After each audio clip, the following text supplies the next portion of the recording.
Kata hati tadi ya, kalimatnya kata hati ya. Ini pasti yang saya utarakan ini dari sudut pandang dan pengalaman hidup saya, bukan kebenaran yang paling benar ngono mesti ya ora. Eh, Pertama dibersihkan dulu.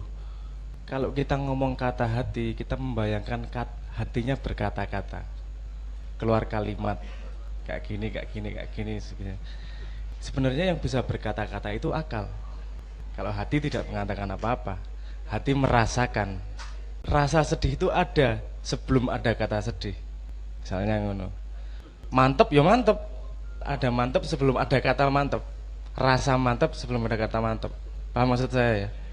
Jadi jangan mengharapkan, pertama jangan nunggu hati ngomong apa ya sesuatu ya. Nanti ya, belajar merasakan dulu. Gini, kalau Anda pengen dengerin orang ngomong, katakanlah misalnya hati ngomong ya, hati berkomunikasi, katakanlah gitu ya. Kalau Anda lagi nonton TV, suaranya keras, pengen dengerin sebelah Anda mengatakan kalimat, Anda kan kecilkan TV-nya. Yang paling sering, yang paling tidak berhenti ngomong kan otak. Otak tidak berhenti ngomong gitu, jangan-jangan gini, nanti gini, kata menurut itu kan ini gini, gini, gini, gini, dan seterusnya. Nah, uteke orang mandek suara nih, bagaimana kita bisa mendengarkan hati? Nah, itu paling tidak mudah memang untuk menghentikan otak untuk berpikir dan berputar. Karena kadang nek rasa, kuwi rasa, kowe nggak perlu berpikir tiba-tiba merasakan. Menurut saya PR paling susah adalah untuk menghentikan menengke menora cerewet gitu teke. Cerewet terus. Ada yang diem tapi otaknya muter terus, ada yang sampai keluar. Cerewetnya ra karuan apa sebenarnya? Ya contoh paling ekstrim kalau saya apa namanya? Ingat tuh Pak Nevi. Pak Nevi itu apa yang dipikirkan keluar. Mau tidur gitu kan sama istrinya disembunyiin radio karena nggak tahan kalau radio ngomong apa komentar pasti yora mosok mau tidur nggak jadi tidur itu karena nggak tahan merespon otaknya. Kadang-kadang ada metode wirid, metode tapa, dibuat putus asa apa otaknya sehingga dia capek untuk ngapa-ngapain. Nah momen ketika diam tersebut ada rasa yang keluar. Nah rasa yang keluar tidak gampang diterjemahkan menjadi sesuatu yang bisa kita pahami secara akal. Karena kalau akal ini pasti semua yang dari lahir kita berpengaruh. Pilihan kata, pilihan bahasa, arti dari kata, konteks dari kejadian itu semua berpengaruh pada cara akal berpikir. Kalau rasa itu apa anane? Contohnya kalau bayi nangis, yo nangisnya gitu semua. Rasanya keluar gitu saja. Paham nggak maksud saya? Jadi bagaimana kata hati? Kalau saya ngomong rumusnya sebenarnya sederhana, tapi memahami rada angel. Kalau bagaimana kata hati bisa berbicara? Lihatlah sesuatu sebagai apa adanya. Nah, itu kayaknya sederhana ya. Tapi itu tingkat yang menurut saya sangat susah melihat sesuatu apa adanya. Karena kita melihat sesuatu itu pasti punya konsep kemudian di sini. Lihat warna wis. Oh putih, dudu ireng. Berarti wong kan ada konsep di belakang pikiran ini. Saya ngomong gini aja. Misalnya mangga. Langsung keluar di pikiran Anda. Mangga apa? Mana lagi? Mangga dua ya beda-beda tuh. Kalimatnya sama loh, tapi ya keluar di kepala berbeda-beda loh. Oke. Saya kasih contoh betapa susahnya apa menghentikan laju pikiran itu, cerewetnya pikiran itu. Oke, sekarang jangan pikirkan monyet. Malah keluar tuh monyetnya. Nah, otak ini sangat tidak mudah untuk dihentikan. Jadi kalau menurut saya kalau Islam mengajarkan ikhlas, mengajarkan berserah kepada Tuhan itu membuat kita pada sebuah posisi kita melihat sesuatu sebagai apa adanya. Observer apa adanya. Observer pun dengan tidak punya inklinasi, tidak punya ini lebih benar ini lebih salah. Observer benar-benar apa adanya. Ya contohnya ya. Anda pernah dicurhati teman Anda soal asmara enggak? Oh, seperti sampean ya kayak enggak. Kalau Anda dicurhati lebih gampang mecahin ngono ya angel.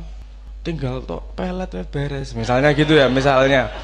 Tapi Anda menemukan jawabannya sangat mudah. Kenapa? Karena Anda tidak terlibat di situ. Anda sebagai observer gampang banget ndelok apa adanya gitu. Tapi kalau ada yang terlibat, langsung gampang-gampang kayak angel iku lek, kan gitu. Jadi membuat jarak dengan diri sendiri itu tidak mudah. Tapi setahu saya untuk mendengarkan kata hati kita harus berani menghentikan kepala. Bukan berani, bisa menghentikan cerewetnya otak. Gini, Anda gampang lah. Misalnya gini, untuk ngetes apa namanya cerewetnya otak diri sendiri gitu. Anda ambil kebiasaan satu tapi disiplin. Misal rasa sholat terus. Nah, sholat ini banyak bolongnya ki lumayan. Sing parah ki banyak adanya gitu. Nek bolong kan rata-rata sholat ada bolongnya. Nek ada sholatnya ki berarti rata-rata ora sholat. Ya setahun pisan paling ora. Itu lebih berbahaya. Ora sholat lah.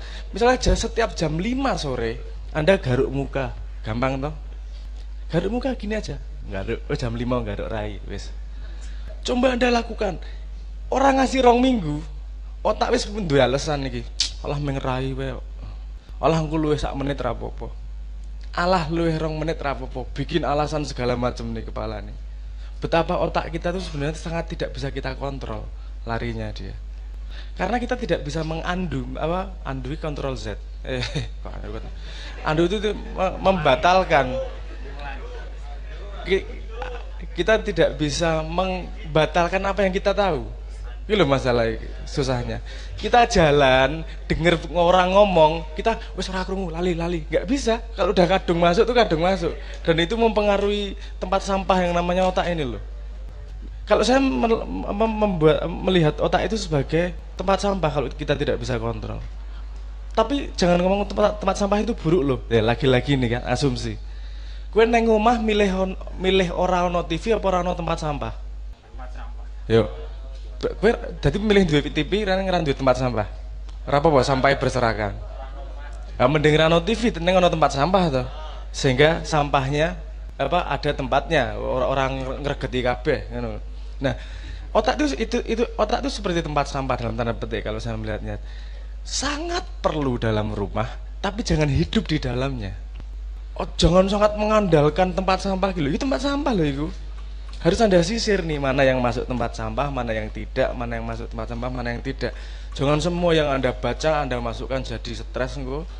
Anda semua yang Anda dengar Anda masukkan jadi asumsi. Karena kalau kita tidak bisa mengontrol apa yang masuk, apa yang keluar, macak itu tadi jadi akan sangat efektif untuk mempengaruhi orang lain. Karena kita tidak bisa melihat apa adanya.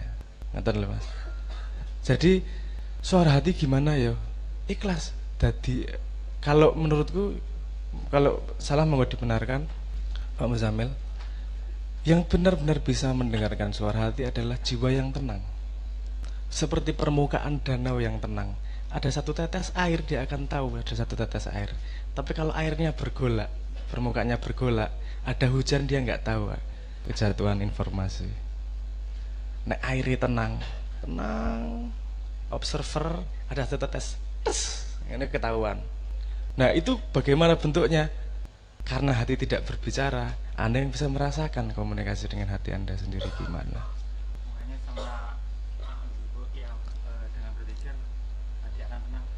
Oh iya, dengan berzikir kenapa hati Anda?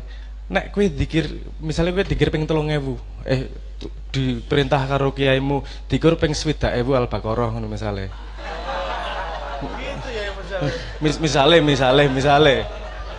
Kira-kira sampean putus asa neng kepiro? Pertama putus asa ya. Tapi kan Anda tidak bisa, karena perintah kiai Anda tidak bisa menghentikan itu. Kudu tok lakoni. Putus asa tetap dilakoni. Bergolak luar biasa.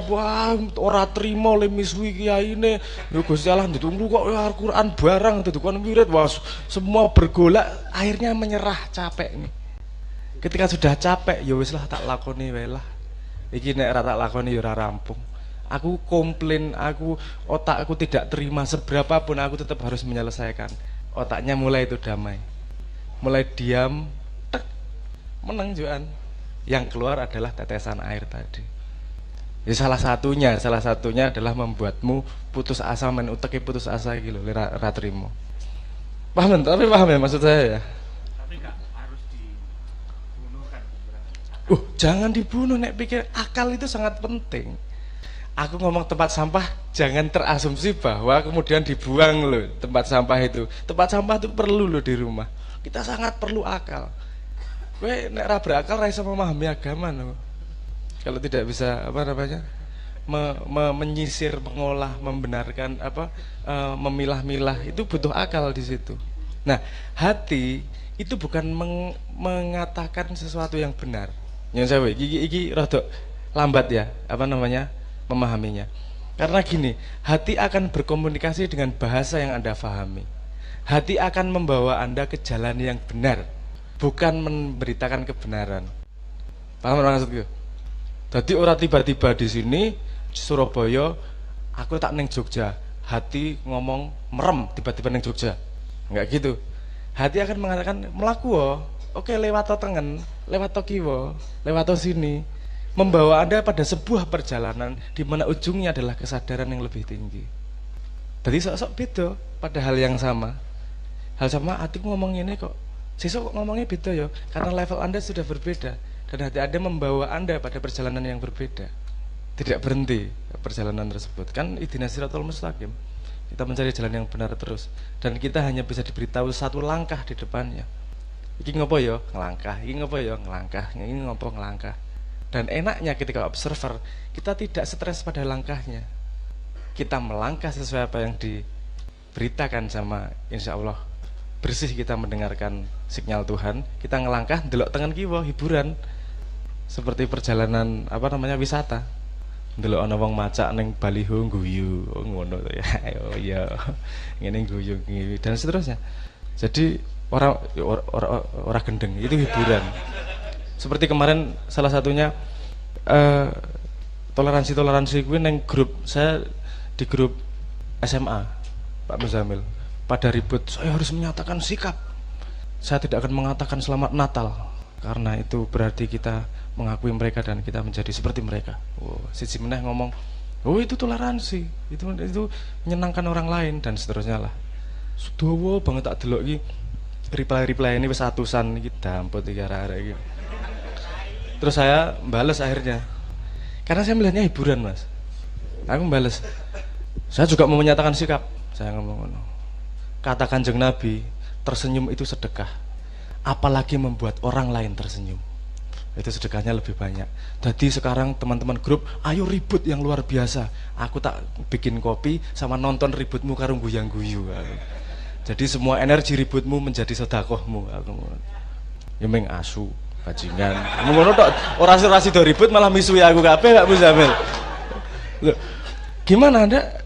Itu ketika saya melihat itu, saya mau bersikap, mereka dalam perjalanannya mencari kebenaran. Aku sih oke, yang sekarang satu berpendapat dia benar seperti ini, yang satu berpendapat dia benar seperti ini, orang masalah. Masalahnya seperti yang dikatakan Pak Muzamil bahwa orang lain harus pendapat dengan dia. Kalau saya melihatnya ini pada orang pada perjalanan yang berbeda dan melalui pengalaman yang berbeda sehingga dia punya kesimpulan yang berbeda. Beri kesempatan mereka melangkah, melakukan yang mereka fahami sehingga menemukan langkah berikutnya. Nah aku melu ribut, katut engko. Wong kabeh perjalanan dhewe-dhewe. Aku tak dadi penonton ae, ngono posisine.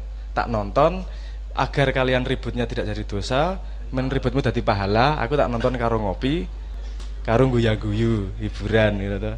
Tapi alhamdulillah setelah itu bateraiku tidak drop terlalu drastis lah. Nah, jawabannya menurut saya seperti itu. Melihat sesuatu apa adanya, seperti Anda melihat ketika Anda melihat singa memakan kijang, Anda melihat siapa korban, siapa yang penjahat. Nggak ada korban, nggak ada penjahat, nggak ada korban karena memang itu ekosistem. Nek kowe ra entuk kidange mati, yuk sing makani anake singa piye? Kan gitu kan Anda melihatnya. Ini memang ekosistem apa yang terjadi, semua melakukan perjalanannya masing-masing. Tuhan lagi joget, bertajali lagi melakukan drama di dunia melalui ekosistem tersebut. Yang delok kita ngono alami. Ya udah. Nah, apakah tidak enak kalau melihat dunia yang ributnya seperti ini kayak gitu? Kan jadi lebih tenang sebagai observer. Kelihatan. Paham maksud saya ya? Nah, jadi